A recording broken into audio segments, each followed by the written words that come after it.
De Marrakech.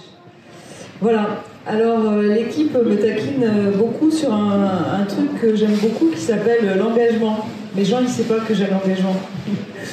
Et voilà, donc ils m'ont dit, mais c'est très bien, puisque l'engagement, ça te parle, tu n'as qu'à faire une table ronde autour de l'engagement. Voilà. Donc c'était mon challenge de la journée. Et parce que j'aime bien m'amuser, j'ai invité 2 copines pour en discuter avec moi. Nelly Ponce, qui est à ma droite, avec qui on a fait beaucoup de choses, puisque Nelly était la collaboratrice littéraire de Pierre Rabhi pendant 3-4 ans, on va dire. Et puis après, elle a fait un petit passage par Terre Humanisme, et puis ensuite on s'est retrouvés, puisque je travaille aussi pour Actes Sud, et donc on a la chance de l'avoir comme autrice. Elle a écrit 4 livres dans cette petite collection qui s'appelle Je passe à l'acte, dont Choisir de ralentir, que je voulais vous montrer, puisque je pense qu'avec l'engagement, ça nous parle quand même. Mais elle a aussi écrit... plus récemment, un livre qui s'appelle Déplastifier sa vie. On n'a pas tous ces livres. Nelly, elle a écrit aussi Débuter son potager en permaculture. Elle a aussi écrit un très beau livre qui s'appelle Océan plastique, qui est une enquête de 3 ans. Elle est à la rencontre de scientifiques pour qu'on comprenne ce qui se passe dans nos océans avec le plastique. Et puis, j'ai invité une autre compagne qui vient de sortir un nouveau livre chez Actes Sud. Travaillant chez Actes Sud, j'ai la chance d'être en lien avec plein de personnes extraordinaires, qui s'appelle Comme à la maison, voilà, et Diane Dupré-Latour. Elle va nous raconter, mais elle est à l'initiative d'un projet qui s'appelle Les Petites Cantines. Voilà. Et alors pourquoi parler d'engagement ? En fait, j'avais très envie de cet échange parce que il me semble, mais peut-être je n'ai pas la vérité, qu'autour de moi, aujourd'hui en France, il y a de plus en plus de difficultés dans les associations à avoir un renouvellement de l'engagement. Alors moi j'ai 53 ans, donc j'ai encore longue vie dans les associations, mais il semblerait qu'il y ait un changement, voilà, qu'il y ait des gens qui ont fait leur part, hein, comme dirait Pierre, et puis il n'y a peut-être pas la relève. Voilà. Et donc ça nous questionne beaucoup les associations pour savoir comment on va faire. Par exemple, j'étais à la Croix-Rouge française il y a 2 jours, ils ont 60 000 bénévoles, mais ils en avaient 80 000 il y a 10 ans, par exemple. Voilà. Donc il y a un vrai questionnement sur l'engagement. Et donc, j'avais très envie qu'on échange autour de ces questions-là.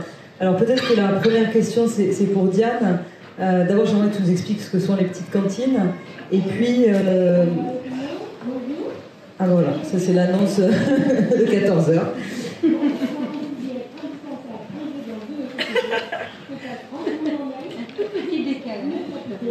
C'est chaud.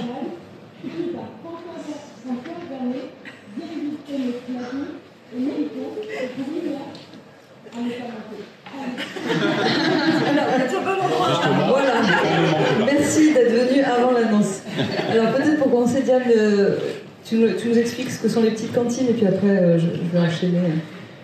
Bonjour à tous, ça me fait très plaisir d'être avec vous cet après-midi. Moi je viens de Lyon, où ont démarré les petites cantines. Alors les petites cantines, qu'est-ce que c'est ? Ce sont des restaurants, tout simplement des restaurants dont la mission est de restaurer.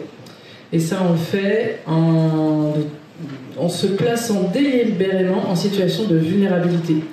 C'est-à-dire, on ne sait jamais qui va venir cuisiner, puisque c'est participatif.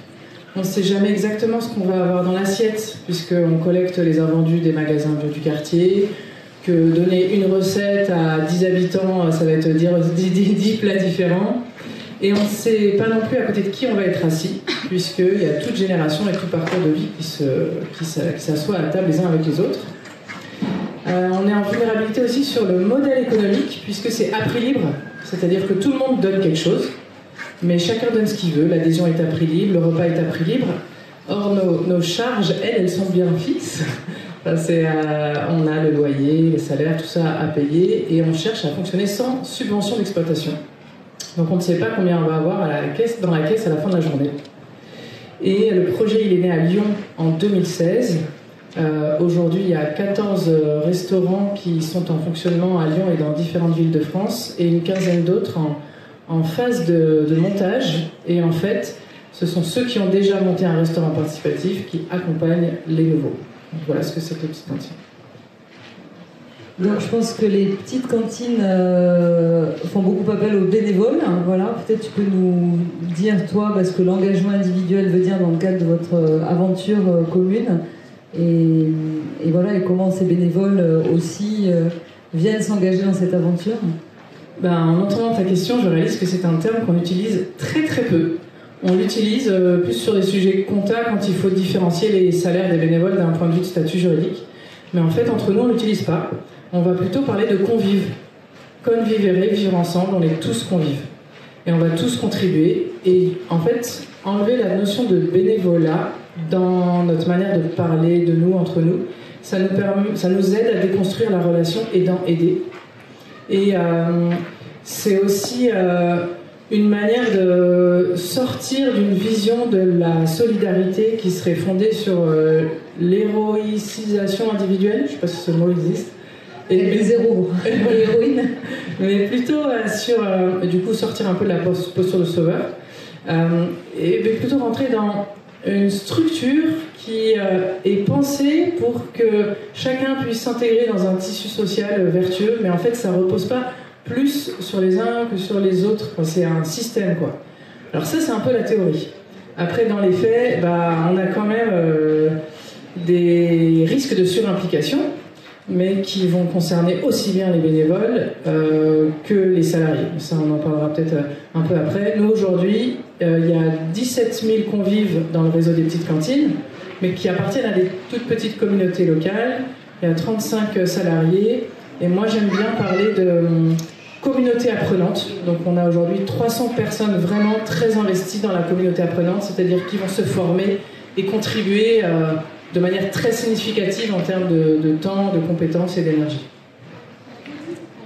Nelly, quand on a préparé lundi, j'aimerais bien que tu partages avec nous, parce que comme moi, tu navigues beaucoup dans le tissu associatif, hein, voilà, et peut-être nous partager, toi, de ce que tu peux voir aujourd'hui dans le milieu associatif autour de l'engagement et peut-être de difficultés ou moindres difficultés que tu as pu observer. Merci. Bonjour. Alors, je partage à la fois, je navigue, je vois beaucoup d'associations, je rencontre beaucoup de gens qui sont dans les associations. À titre personnel, j'ai quitté le milieu associatif il y a 10 ans maintenant. Et donc, du coup, le point de départ de la table ronde, je me dis, tiens, qu'est-ce que je peux apporter? Ce que je constate, en tout cas, pour avoir été dans pas mal de débats, c'est que plus qu'à certaines autres époques, il y a dans les générations des manières de s'engager qui sont différentes. Et j'ai l'impression que les jeunes d'aujourd'hui, apparemment les jeunes c'est 18-25 ans, je pensais qu'on était encore, mais non.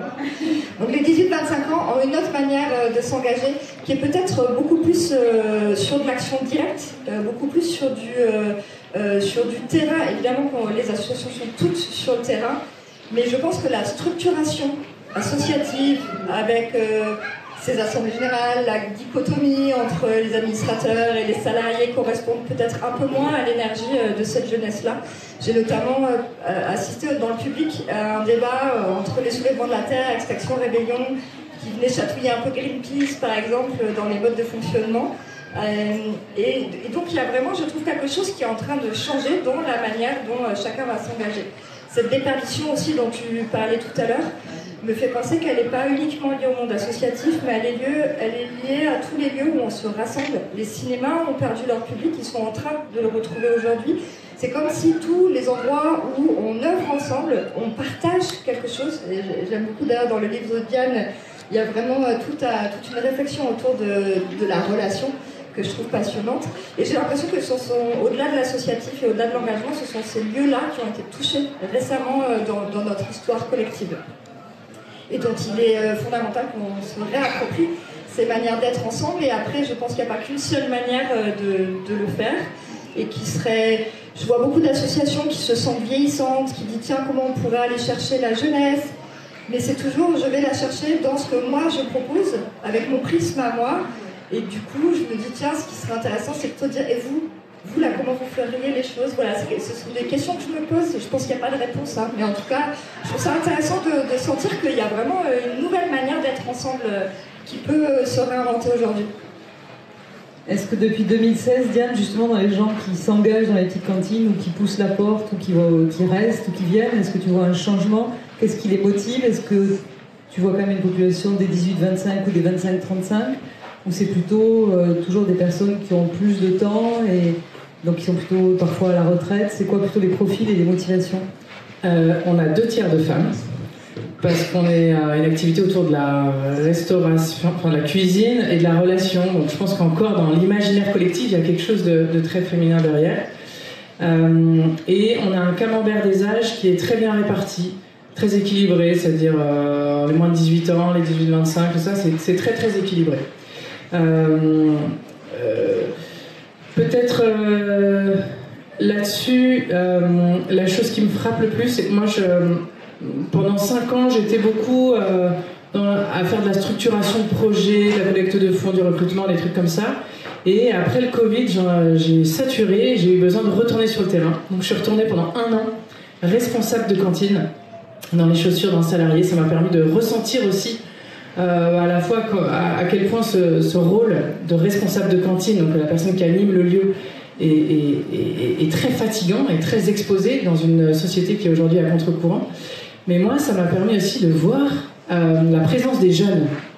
Combien de jeunes il y avait aux petites cantines? Et ils venaient parce qu'en fait, ils étaient les premiers bénéficiaires, si on reprend un imaginaire bénévole bénéficiaire, parce que les repas sont à prix, parce qu'ils sont équilibrés, parce que c'est juste à côté, parce qu'il y en a beaucoup qui prennent des psychotropes, etc.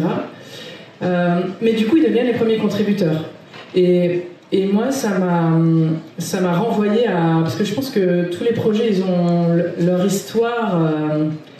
Enfin, c'est des personnes morales, alors c'est des personnes quand même, quoi. Et donc nous, on était 2 à l'origine du projet Les Petites Cantines, avec Étienne Touvenot.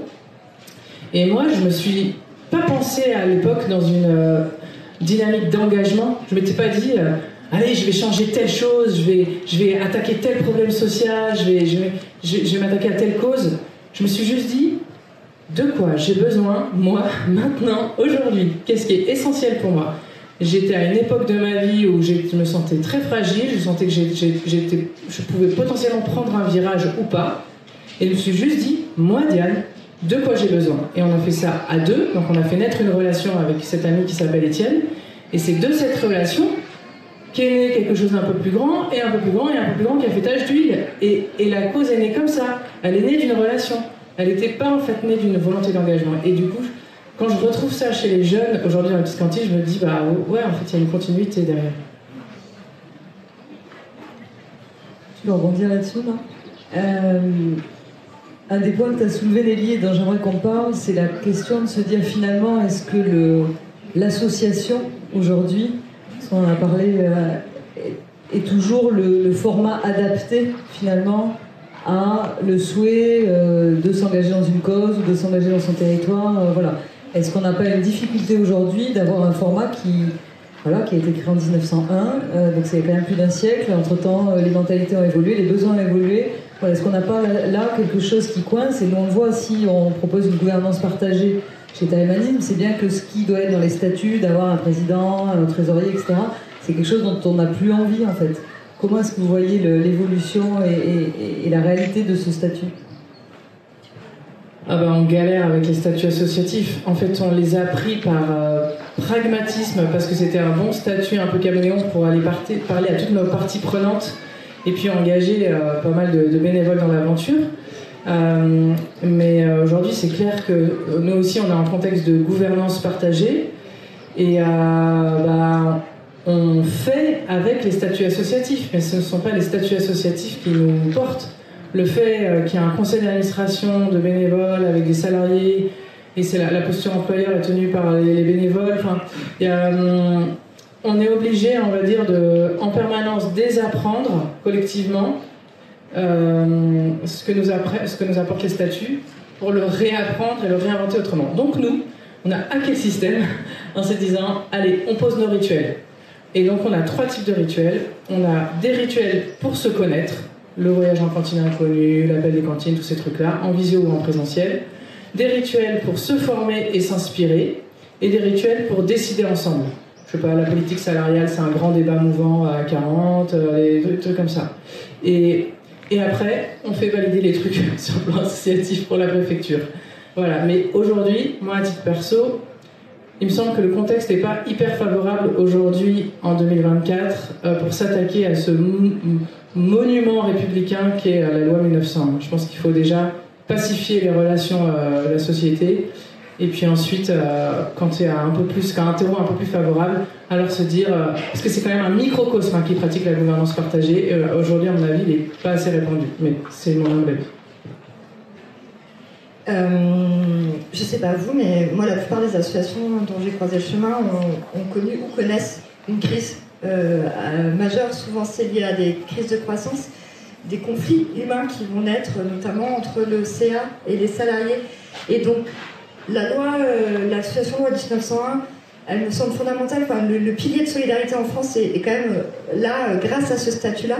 Mais effectivement, et puis par rapport aux aspirations des nouveaux engagés, j'ai envie de dire, il y a quelque chose qui correspond plus quand tu l'as vaguement évoqué, quand on se retrouve avec un parterre de bénévoles qui peut se retrouver à la tête d'une structure qui va avoir le budget d'une petite PME ou le nombre de salariés d'une petite PME, mais qui sont là parce qu'ils ont du temps, parce qu'ils ont un engagement, mais qui n'ont pas forcément la compétence RH, la compétence d'aller chercher des fonds partenariats, etc.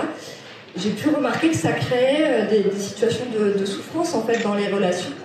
Et donc moi effectivement je me questionne sur ce statut, mais par contre j'entends ce que tu viens de dire sur est-ce que le terreau est prêt pour faire évoluer ça. Moi ce que je pense c'est que c'est comme toute structure, c'est un outil au service d'un projet. Le vrai sujet c'est quel est le projet, et le danger c'est quand l'outil devient la finalité. En fait. Donc je pense qu'avec une association, on peut hacker, probablement, comme tu le dis. J'imagine qu'à Intermédiaire, ce que je vous ai moins suivi ces 10 dernières années, mais de ce que j'entends, c'est aussi ce que vous faites. Et c'est, je pense, une manière dont s'engagent beaucoup plus les jeunes aujourd'hui. Il y a beaucoup plus envie de transversalité, d'horizontalité, moins de choses qui arrivent de manière comme ça descendante. Et donc beaucoup de choses qui s'expérimentent, beaucoup d'outils nouveaux, des outils de collaboration, des outils de création collective qui s'expérimentent. Et donc ça, c'est assez porteur. Pour l'instant, ça reste sous la chape d'une structure qui a, je sais pas combien elle a, 150 ans, ouais, même plus maintenant. Et donc, il y a des choses à faire évoluer, mais en même temps, à l'intérieur de ce système, on voit quand même émerger plein de propositions qui sont intéressantes. Après, il y a quand même régulièrement des associations qu'on voit en crise, et donc ça questionne en fait, ça questionne à plein d'endroits, je trouve. Oui, et puis ce qu'on voit aussi beaucoup dans le secteur associatif, c'est quand même de l'épuisement et des burn-out. Voilà, peut-être Diane, tu pourrais nous dire comment vous prenez soin des autres, comment vous prenez soin les uns des autres. Comment est-ce qu'on arrive justement dans ces aventures à poser ses limites et à voir. Nous, on a un petit truc qui s'appelle le jardin intérieur, qui est censé, donc c'est 4 salariés qui ont envie de faire partie de ce jardin intérieur et qui ont la démarche d'aller voir la personne quand ils sentent que ça va pas bien, ou qui sont aussi interpellés. Donc nous, c'est notre manière à nous de faire les choses, mais aux petites cantines, j'imagine que la question aussi de l'humain est au cœur de vos discussions et décisions et actions. Bah oui, c'est pas parce qu'on a un chouette impact à l'extérieur qu'on a un chouette impact en interne. Donc j'avance humblement, on n'a aucune leçon ni recette toute faite à partager là-dessus. Peut-être pour faire écho au jardin intérieur, on a un pool de coachs qu'on appelle SOS Girafe. C'est quand on a besoin de... Donc je sais pas si ça vous parle, en CNV, la girafe est... Quand on a besoin d'un bon lâcher de chacal parfois et qu'on a besoin d'un espace pour le faire, avoir des coachs différents, des hommes, des femmes, des qui sont dans votre ville, des qui sont à distance, des spécialisés dans l'écoute active, d'auto-risques psychosociaux.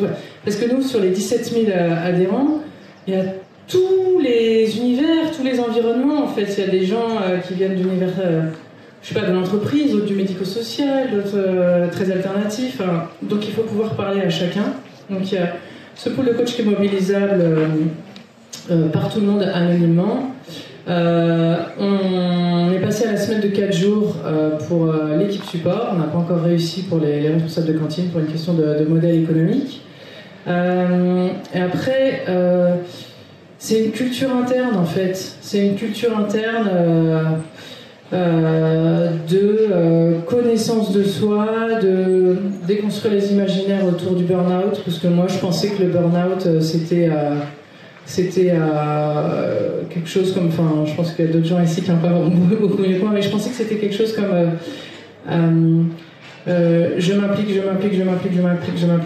et puis pouf, tout d'un coup ça s'écroule. Et en fait, on a commencé à apprendre en collectif les signaux faibles qui permettent de le détecter pour soi ou pour les autres.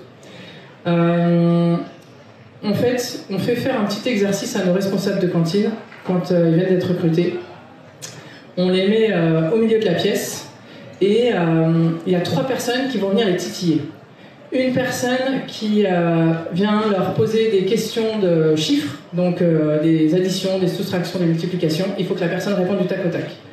Une autre personne qui vient lui poser des questions plus informationnelles, je sais pas combien de mètres carrés, enfin de quelle est la couleur de ce mur, ou quel est le nom de la rue, ou des choses comme ça.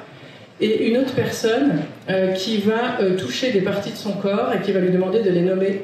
Et voilà, et il faut que le responsable de cantine ou le responsable de cantine réponde aux 3 sollicitations en même temps.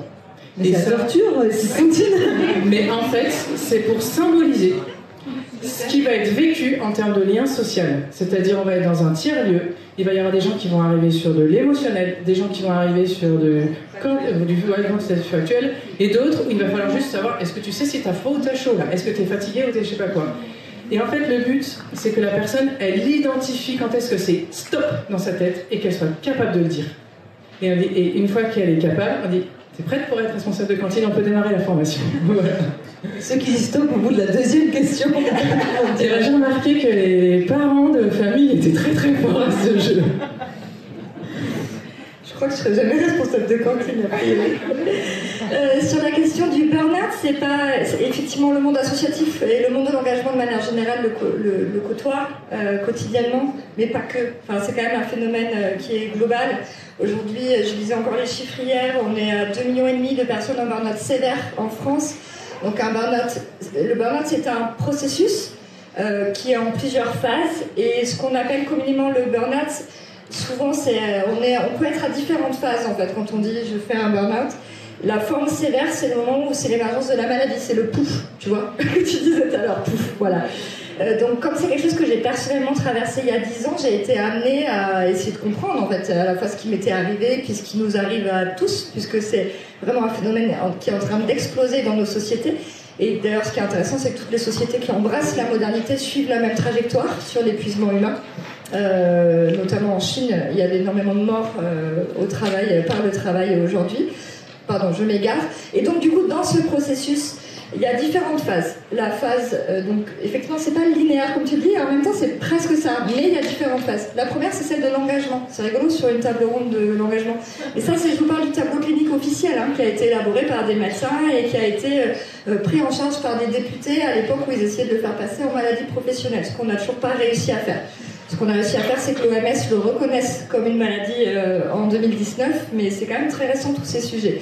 Donc la première phase, c'est l'engagement. C'est le moment où la personne va donner énormément d'elle-même dans un cadre qui la satisfait. Et il y a comme un aller-retour d'énergie qui fonctionne bien. Je donne, je reçois, je me nourris en même temps et ça fonctionne. La phase d'après, c'est la phase qu'on appelle le surengagement. C'est le moment où l'individu qui traverse ces processus-là va se retrouver à avoir un coût énergétique qui est au-delà de son retour, entre guillemets, sur investissement, pour employer un terme très, très proche d'ici. Et là, il y a des premiers symptômes qui apparaissent. C'est ce que tu as appuyé, les signaux faibles. Mais ça va être des choses qu'on vit tous les jours, des maux de tête, des troubles du sommeil, beaucoup de lombalgie, des problèmes de dos. Donc, oui, ça va, c'est bon, c'est pas la première fois. Et après, la phase d'après, c'est ce qu'on appelle l'acharnement. Donc là, c'est le moment où vraiment, si on veut arrêter le processus avant la phase finale, la personne a besoin des autres. C'est un moment où le déni est maître. Il y a une incapacité à voir ce qui est en train de se produire. Il y a tous les symptômes qui sont de multiples formes qui deviennent des syndromes, c'est-à-dire qui vont vraiment s'installer dans le temps. Quelqu'un qui avait des maux de tête va avoir une migraine quotidienne, des troubles du sommeil qui vont vraiment s'installer. Ça, c'est la phase pré-effondrement. Et après, on y va ou pas, on va à l'effondrement. Et l'effondrement, c'est différentes formes. Il y a des AVC, ça c'est pas assez, mais des AVC, des crises cardiaques qui sont imputables à des burn-out, des incapacités à se lever un matin, des décompensations psychiques, des crises phobiques, des suicides. Donc là, c'est vraiment la phase finale. Et donc, dans ce processus, évidemment, vous imaginez que c'est l'histoire d'une rencontre entre un individu et une structure, une société, une organisation du travail qui est pathogène. C'est-à-dire qu'on a souvent tendance à reporter sur l'individu qui ne sait pas dire non, qui s'est trop engagé, mais à un moment donné, il y a une responsabilité qui est collégiale, en fait, entre ce que l'individu porte en lui-même et la manière dont il s'engage, et la structure qui n'a pas la capacité à encadrer correctement cette organisation du travail. Et on retrouve, malgré les différentes formes, il y a 3 invariants à tout processus d'épuisement. C'est le conflit de valeurs, la perte de sens et l'injonction contradictoire. Alors je ne sais pas si ça vous parle, le conflit de valeurs, pourquoi tous les premiers burn-out sont d'abord arrivés dans les métiers du soin, les profs, les infirmières, les médecins, c'est que plus les valeurs liées à notre travail sont importantes, et donc liées à l'humain, liées à des choses qui sont vraiment vitales, fondamentales, plus on est à risque. Parce que moins on va supporter le conflit à cet endroit-là. Si je me lève tous les jours parce que j'ai des convictions et qu'à un moment donné, je me retrouve à faire l'opposé de ce pourquoi je suis là, ou ne plus avoir le temps de faire ce pourquoi je suis là, eh ben, on va rentrer en conflit de valeurs, et là on entre en terrain glissant sur les processus d'épuisement. La deuxième, c'est la perte de sens, c'est lié, mais ça c'est communément partagé dans nos sociétés, hein. La perte de sens au travail aujourd'hui elle est majeure. Et le dernier élément qui est un peu plus dur à comprendre, et pour moi il est essentiel, c'est l'injonction contradictoire. On va vous dire, vous avez une super mission, donc vous allez vous engager, vous surengager, mais on ne va pas vous donner les moyens de la réaliser. Ça vous parle? Là, je vois plein de têtes qui font. Ouais. Et bien ça, c'est une injonction contradictoire. On te dit, fais ça, et on freine de l'autre côté. Donc, comment est-ce qu'on met en œuvre la chose? Donc, par exemple, un motard, un burn-out, c'est j'accélère et je freine en même temps pour faire les grosses glissades, là, vous savez, de la fumée, la brûlure sur le bitume. Mais c'est ça, en fait, une injonction contradictoire. Et si vous regardez dans nos métiers, quels qu'ils soient, quelle que soit là je parle pas des cas de harcèlement, de malveillance qui existent, mais qui sont des cas à part. Là, on parle que de gens qui travaillent ensemble, qui sont a priori bienveillants, qui ont envie d'être là pour les bonnes raisons. Et pourtant, tout ça se produit quand même. Parce que justement, cette injonction contradictoire, elle nous met dans des situations qui sont intenables. Et je sais pas si vous... C'est aussi, par exemple... la décomplexion avec laquelle un gouvernement va promouvoir une politique sociale et écologique et en toute décomplexion faire radicalement l'opposé. Dans un cynisme et une façon de l'assumer, ça c'est de l'injonction contradictoire. Donc en fait ce qu'on peut vivre individuellement dans nos métiers, on le vit aussi collectivement dans nos sociétés. Et je pense que c'est ce qui fait que de plus en plus de gens glissent vers des formes d'épuisement sévères. Voilà ce que j'avais envie de partager sur la question de l'épuisement et du burn-out. Merci Nelly de ce partage. Moi j'ai envie de vous questionner sur, tu l'as mentionné et c'est rigolo parce qu'on en a parlé, c'est la difficulté qu'on a à dire non en fait. Je pense que dans ce processus que tu décris, mais aussi dans ce qu'on peut voir autour de nous, on a tous envie de dire oui en fait. C'est ça la difficulté, c'est comment à un moment donné on arrive à être suffisamment en conscience et aligné avec soi-même pour dire non. Voilà. Parce qu'on n'a pas appris à dire non en fait. Quand on est élevé... tu dis plutôt oui, merci, voilà, surtout quand on est une femme. Donc voilà, comment est-ce que finalement, comment on va au-delà de cette incapacité à dire non, comment on arrive à se reconnecter justement à ses vrais besoins et à ce qui fait qu'on sera au bon endroit, au bon moment, et qui fait qu'on ne vivra pas d'épuisement a priori.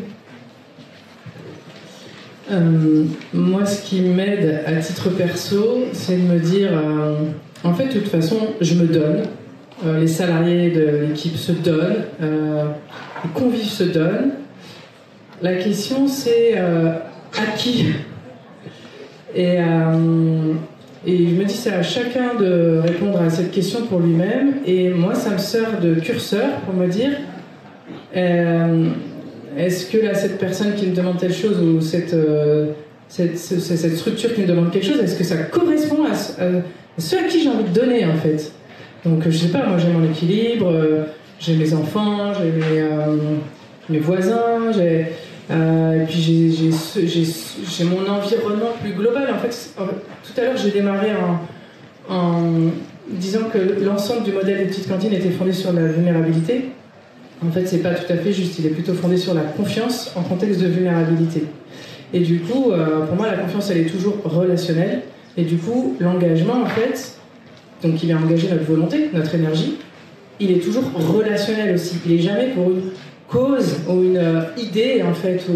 C'est toujours dans... Et moi, je vais regarder, est-ce que c'est bien cette relation-là? C'est dans cette relation-là que je veux inscrire ma relation de don.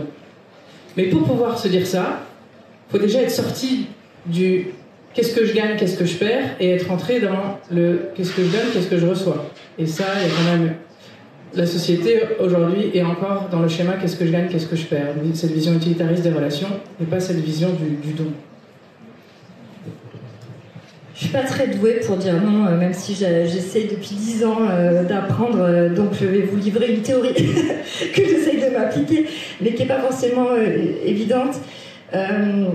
Pour le coup, moi j'ai envie de dire que notre meilleur allié, c'est notre corps. C'est la partie qui est la plus viscérale de nous-mêmes, la plus animale, la plus instinctive.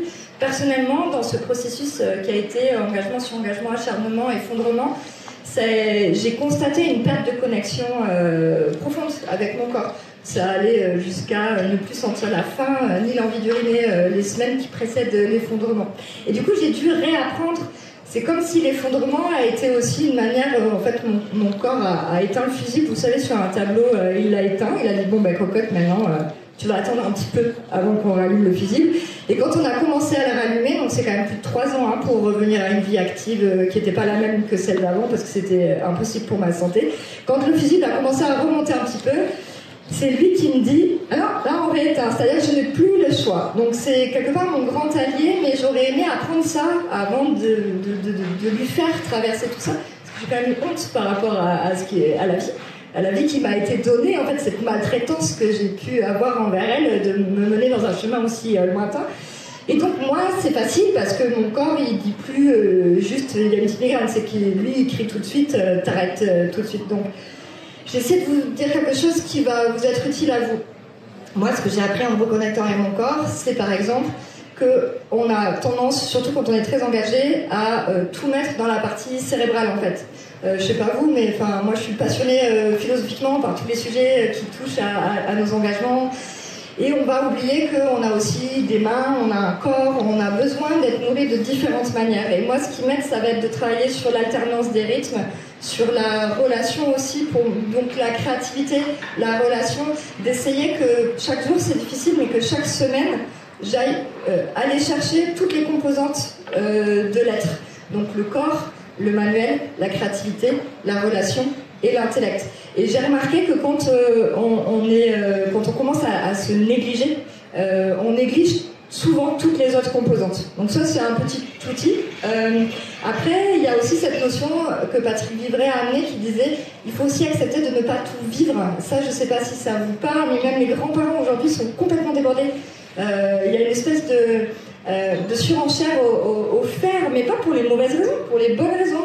Comme si, en fait, c'est toujours plus cette boulimie nous a gagné sur tous les terrains de notre vie. Et donc le plus dur pour moi, ça va être le renoncement de dire mais j'avais tellement envie d'être là aussi et de faire ça. Le don d'ubiquité n'existe pas et quand même ça serait pas souhaitable. Et alors quand on dit non, c'est aussi de s'ouvrir à tout ce à quoi on dit oui.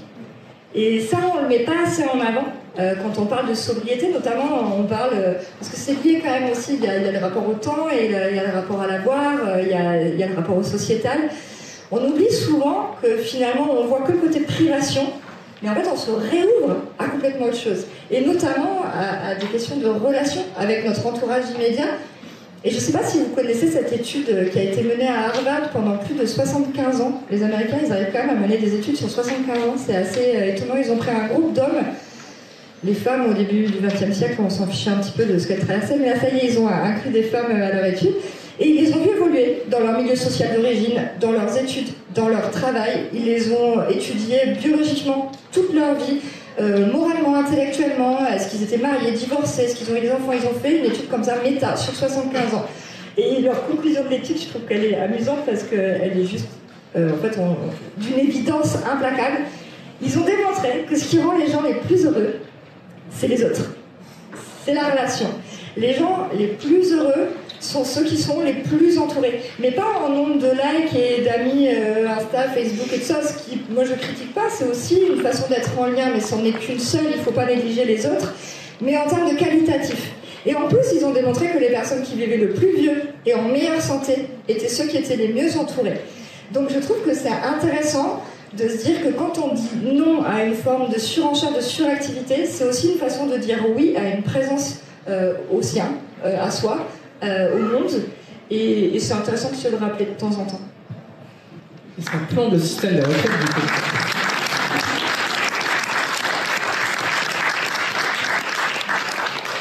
On en parle très bien dans son livre.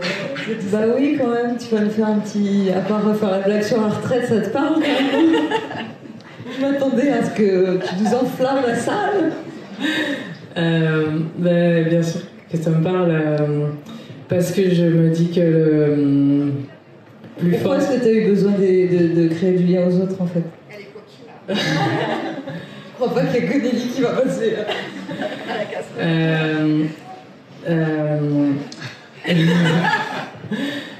Je me dis que le plus fort moteur de transformation sans violence, c'est l'amour, que le lieu de l'amour, c'est la rencontre. Et j'ai eu envie que ce livre, ce soit un lieu de rencontre entre le lecteur et moi, et puis un lieu d'expérience du décentrement. Voilà, j'ai envie à un moment que, non pas parler du décentrement, de cette expérience-là, mais la vivre dans le livre. Ça répond ou pas? Ça donne envie de lire, en tout cas. Ça veut dire quoi, le décentrement? C'est-à-dire, là, c'est mon petit pied de nez au développement personnel, même si c'est important. C'est qu'à un moment donné, je pense qu'il ne faut pas attendre d'être ultra développé pour entrer en relation avec les autres. C'est la relation qui va nous transformer, c'est pas notre nombril, même si c'est bien de le connaître. Mais moi, j'ai 1000 fois plus appris sur moi et épanoui la personne que j'étais vraiment et que je ne soupçonnais peut-être même pas au contact des autres, en fait. Et plus ils étaient différents de moi, plus je prenais conscience de ma singularité, plus j'apprenais à apprivoiser la solitude, plus je gagnais en autonomie et moins je restais sur mes rails, prisonnière de mes algorithmes et des systèmes d'emprise auxquels on peut tous être confrontés. Si je peux me permettre, du coup, comme on a été du coup sur la dimension plus individuelle, je pense qu'il est fondamental de ne pas négliger la dimension collective, qui est beaucoup plus politique de ce sujet-là, et qui entre en résonance avec ce qu'on vient de dire. La relation, c'est aussi un système. C'est pas juste moi, être, comment est-ce que je me mets en lien avec un autre être. On voit bien que nos sociétés modernes, la première chose qu'elles viennent attaquer, ce sont nos liens. Les banques publiques ont disparu, les veillées ont disparu avec le Covid, et on l'a dit en tout début de table ronde, on a senti que finalement, au-delà de l'association, c'était tous les lieux du vivre ensemble, de l'être ensemble qui étaient touchés. Et donc, même si évidemment on est tous des individus dans ce collectif et qu'il est important de savoir d'où on parle et d'être clair avec ça, c'est aussi un sujet qui est éminemment politique et qui, de mon point de vue, mérite d'être porté dans le collectif. Parce que le sens, c'est un système, et la relation, c'est un système. Et on peut très bien décider d'orienter complètement différemment nos sociétés.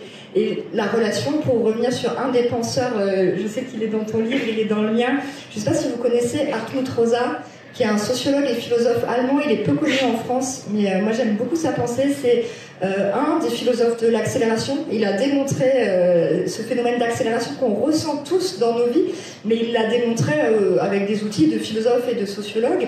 Et notamment, il a démontré que cette accélération, elle était inhérente à la modernité elle-même. Elle n'en est pas une conséquence, elle est dans son ADN. Ce qu'il a démontré, c'est que cette société ne peut se maintenir qu'en accélérant. Donc, ça revient à, si vous êtes entrepreneur, vous allez le savoir, ou peut-être même une association, pour pouvoir me maintenir à flot, il faut que j'augmente ma part de marché l'année d'après. Je ne peux pas rester à l'état dans lequel je suis. Donc ça reviendrait, alors la semaine dernière je racontais ça à des colonels pompiers et je leur disais, ça reviendrait, ils ont tous souri comme vous tout à l'heure, à dire on va faire plus d'interventions mais avec moins de moyens. Et c'est ce qu'ils vivent. Et en fait c'est inhérent à notre modernité. Pour un coureur, ça reviendrait à dire, l'année prochaine je dois courir plus vite que cette année. Et là vous voyez où est-ce que ça nous mène. C'est qu'à un moment ça va toucher à la limite de notre corporalité. Et c'est aussi pour ça que je parlais du corps tout à l'heure. Notre corporalité individuelle avec les phénomènes d'épuisement et notre corporalité collective avec les limites planétaires qu'on est en train de franchir les unes après les autres. Donc voilà, du coup je pense que c'est aussi important d'amener cet éclairage plus collectif en fait de ce sujet. Et je peux partager en résonance avec ça à un moment de ma vie qui était particulièrement critique, où je me sentais particulièrement effondrée et démunie. L'expérience du repas est arrivée comme le déclic le plus simple pour me permettre de vivre un autre système relationnel. Là où je vivais quelque chose qui je me sentais dévitalisée, le repas est venu en fait réinstaurer. Vous savez, quand on est autour d'une table, en fait, les chaises, elles sont quand même toutes à la même hauteur et on a chacun notre chaise. On n'est pas. Donc c'est Hannah Arendt, la philosophe, qui dit la table c'est extraordinaire, c'est comme une métaphore de la société. On est ensemble. Il y a un espace à remplir entre nous et en même temps on est tous séparés. On va tous être quand même des individualités et il va s'agir de transformer quelque chose du monde, donc ce qu'on va avoir dans l'assiette, pour le rendre beau et par le dialogue, par le don, par le contre-don, en fait, mettre notre empreinte, notre emprise, mais au sens cette fois positif du terme, dans le monde pour l'humaniser en fait. Et c'est pour ça en fait que les petites cantines, sous des airs extrêmement simples, hein, parce que nous, qu'est-ce qu'on fait? On fait des carottes râpées, des choses comme ça en fait, on expérimente à notre micro-échelle un petit projet de société. Et les convives, ils le sentent, c'est-à-dire il y a une différence parfois entre l'état d'esprit et l'état émotionnel et physique et relationnel dans lequel ils poussent la porte des petites cantines et l'état dans lequel ils ressortent en fait. Où il y a quelque chose, c'est pour ça que je parlais de restaurer, il y a vraiment quelque chose de l'ordre du l'énergie redonnée et le repas c'est quand même une expérience très puissante de confiance parce qu'il va falloir absorber quelque chose à l'intérieur de nous qui va devoir devenir nous, etc.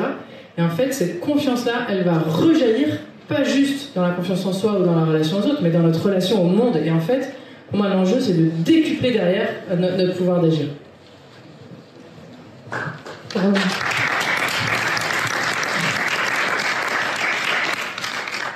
Peut-être une dernière question avant si certains d'entre vous ont envie de poser des questions. J'aimerais qu'on aborde, parce qu'on a quand même beaucoup axé l'échange autour de l'engagement sur les assos, etc. On peut peut-être élargir et prendre un peu de hauteur sur se dire, finalement, il y a d'autres manières de s'engager, et peut-être aussi pourquoi je m'engage. Et parfois, j'ai l'impression de rien faire, mais en fait, je fais beaucoup parce que j'ai discuté avec mon voisin qui finalement a décidé de changer. Donc voilà, peut-être conclure sur voilà, prendre un tout petit peu plus de hauteur. Nelly, peut-être tu veux...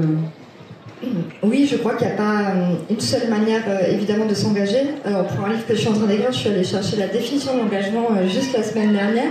Malheureusement, j'ai oublié de la relire avant de venir, c'est ballot, mais je vous restitue l'idée de ce que j'en ai compris. C'est une manière de prendre part activement à la vie, même la vie intellectuelle de notre société. Donc nous ici, là, on va peut-être partager des valeurs communes autour de l'engagement, mais je pourrais m'engager pour accélérer encore plus cette modernité, par exemple. C'est une forme d'engagement. Sauf que l'engagement, en soi, ça ne veut rien dire d'autre que s'inscrire dans le monde. En fait, avoir la volonté de s'inscrire dans le monde, avec ou pas une volonté de l'infléchir. Bon, ici, je crois qu'on a tous un peu une volonté d'infléchir très légèrement ce monde qui nous semble dysfonctionner. Et donc, voilà, il n'y a pas qu'une seule manière de le faire. C'est Pierre Rabhi qui disait que, par exemple, faire son jardin, c'était un acte politique, c'était un acte de résistance. Ça lui a beaucoup été reproché, ça a été un peu ridiculisé, cette chose-là. Et en même temps, je suis convaincue qu'il n'y a pas toujours besoin de s'inscrire officiellement dans des grandes mouvances, qu'elles soient politiques, associatives, pour être engagé. Moi, l'engagement, je le vois comme une mise en mouvement de soi. Et du coup, dans la nécessaire relation qui se crée quand on se met en mouvement dans le monde, va naître quelque chose de collectif. Et là où c'est intéressant de se mettre en mouvement, c'est que on voit où sont nos marges de manœuvre en tant qu'individu et où s'arrêtent nos marges de manœuvre. Où commence le collectif, où commence le systémique. Il y a des choses sur lesquelles j'ai envie d'agir en tant que citoyen. Je ne peux pas, sauf à aller prendre un bulletin de vote, ce que vous allez tous faire demain, j'imagine, et d'aller dans les urnes. Donc en fait, c'est l'engagement, c'est multi-acteur dans nos sociétés. Ça ne concerne pas que le citoyen. Ça peut avoir un impact, quelqu'un peut ne pas être dans le monde associatif, ni politique, ni rien, et parce qu'à un moment donné, dans son entreprise, il va amener un petit hacking à sa manière, va pouvoir mettre un collectif en mouvement vers autre chose. Donc voilà, j'ai envie de rendre hommage à tous ces invisibles de l'engagement qui font au quotidien et qui à la fois peuvent être des sources d'inspiration et qui pour le coup vont avoir des actions systémiques intéressantes. Et je crois que ce que mon engagement a le plus transformé chez moi, c'est ma vision du train. C'est-à-dire mes amis, j'ai souvent entendu mes amis me dire Diane, t'es comme un TGV. Donc c'est un peu ambivalent comme voilà. TGV, ça peut écraser les petites fleurs, voilà. Et en fait, ce que mon engagement a transformé, c'est la place de la volonté dans ce train. Moi, je la mettais avant, je pensais un peu en locomotive devant, et voilà. Et du coup, avec ce risque un peu du volontarisme. Et ça marche bien quand il y a des plans d'action bien prédictibles et tout ça, mais ça entraîne quelques gadins aussi. Et maintenant, je pense que je la mets beaucoup plus à l'arrière du train pour pousser quand c'est dur, quand c'est long, quand il faut, voilà, quand il faut un petit peu d'engagement et d'endurance. Mais en locomotive, je mettrais beaucoup plus des choses plus légères, en fait, mais qui ne demandent pas moins d'énergie. En fait, l'écoute, la confiance, des choses comme ça. Et c'est ce que j'ai eu le sentiment de vivre à travers l'écriture du livre, comme à la maison. À chaque fois que je me mettais dans une posture d'écriture un peu volontaire, je tombais à côté de la plaque et tout était acheté le lendemain. Et quand j'étais beaucoup plus dans quelque chose de plus subtil, plus fin, un peu comme si j'avais enlevé mes chaussures, vous voyez, quand on rentre dans une pièce en essayant de rien écraser, et bien là, j'arrivais à entrer dans des nuances qui étaient beaucoup plus justes pour moi et finalement qui avaient une tension narrative beaucoup plus forte. Merci beaucoup à toutes les deux. C'est le moment, on a quelques minutes encore avant de boire un verre et d'attaquer sur la souveraineté alimentaire. Est-ce que certains ou certaines d'entre vous ont envie de poser une question, faire un témoignage, voilà, partager? On est tout à fait ouvert à l'échange. Est-ce que pour vous, l'engagement, ça veut dire autre chose? N'hésitez pas.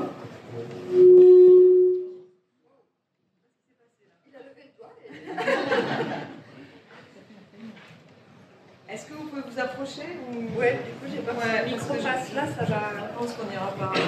Vous avez un beau t-shirt en tout cas. Ouais, j'ai envie de partager le fait que on est tous des êtres humains. En tant qu'être humain, on est des animaux sociaux. Et en tant qu'animal social, quand j'apporte ma pierre à la société, ça me rend heureux, naturellement. Et j'ai envie de dire que l'engagement, c'est ça aussi. C'est le fait que j'apporte ma pierre à mon environnement. Naturellement, ça m'apporte, ça me nourrit. Voilà. Et je pense que l'engagement est beaucoup en relation avec ça. Merci beaucoup. Les moniales de Solan qui sont quand même engagées sur tellement de... Un petit témoignage. Allez, parce que... Voilà, non, pas très envie. Alors le monastère de Solan, c'est un monastère que Pierre Rabhi a eu beaucoup dans son cœur et a accompagné à partir de 92, je dis pas de bêtises. Pierre de 93. 93, j'étais presque, hein. Voilà, pas mal. Et voilà, qui a beaucoup accompagné, notamment sur œuvrer à votre autonomie. Voilà, et c'est un lieu exemplaire d'un point de vue agroécologique.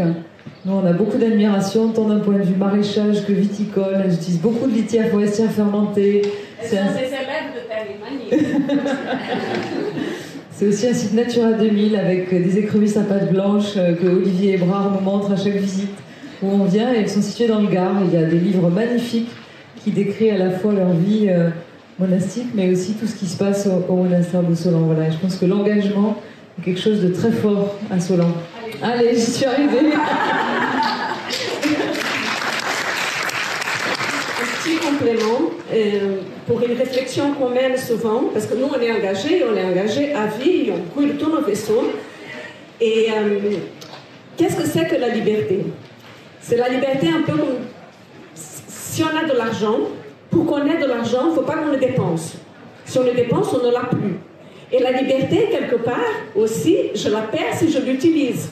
Quand je m'engage à quelque chose, il y a une part de liberté qui est perdue. Mais est-ce que la liberté est une fin en soi ou pas? Ça, c'est juste une réflexion. Une autre réflexion, c'est que par rapport à l'engagement, il y a toujours en lien avec la liberté, il y a, disons, deux formes de liberté qui vont être souvent, ou qui peuvent être contradictoires. Ça veut dire, je me suis engagée pour devenir, je sais pas, un champion de tennis. Je décide que je veux faire du tennis professionnel et aller au JO. Voilà. Donc, je suis astreinte à faire 2 heures ou 3 heures d'entraînement par jour, à faire tout ce que mon entraîneur me dit, à faire attention à ce que je mange, etc., etc. Un matin, j'ai pas envie de me lever pour aller à l'entraînement, mais vraiment pas. Mais je suis pas libre. Alors, je suis pas libre. Donc, est-ce que ma liberté, elle est de, en ce moment précis, ce matin-là, ne pas me lever, faire la grasse matinée et envoyer la raquette balader, ou est-ce que ma liberté, c'est de me contraindre pour aller jusqu'au bout de ce que j'ai décidé à un autre moment? Voilà, ça ce sont des sujets de réflexion, je pense, importants. Voilà, une petite pierre.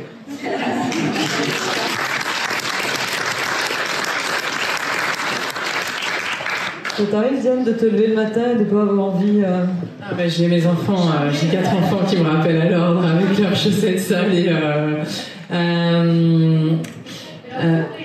et leur sourire. Merci. Merci. Et leur câlin.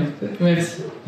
Je suis très sensible merci. Il me semble que les enfants ont cette capacité à nous rappeler en permanence ce qui est vivant chez eux et chez nous. Et pour un parent, ça passe souvent par des choses contraignantes, pas que, mais dans un contexte de famille monoparentale, on peut avoir le sentiment parfois, parce que là on en a beaucoup parlé pour l'univers de la cause en fait, mais moi mon quotidien c'est d'abord ça, c'est mon premier engagement et d'abord au niveau de ma famille en fait.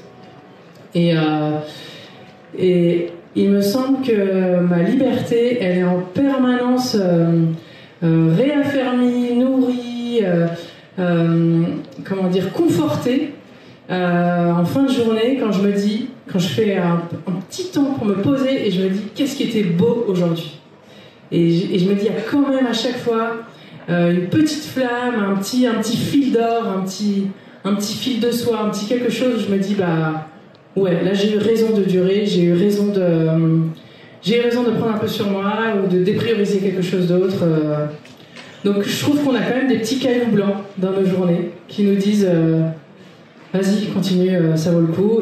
Et souvent aussi, ils passent par les autres, des petits mots des autres. Des petits remerciements, des petits sourires.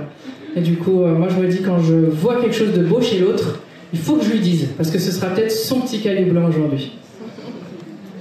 Moi, j'envoie plein de petits cailloux blancs à Diane très tôt le matin. Voilà, dès que j'ai un libraire qui me déclare sa flamme pour Diane, voilà, elle m'envoie des photos, on s'envoie plein de cœurs, et avec Nelly, c'est à peu près la même chose. Voilà. Je pense qu'on peut finir là-dessus sur les cailloux blancs en forme de cœur qui nourrissent nos chemins et nos vies. Merci à toutes les deux d'être venues partager ce moment.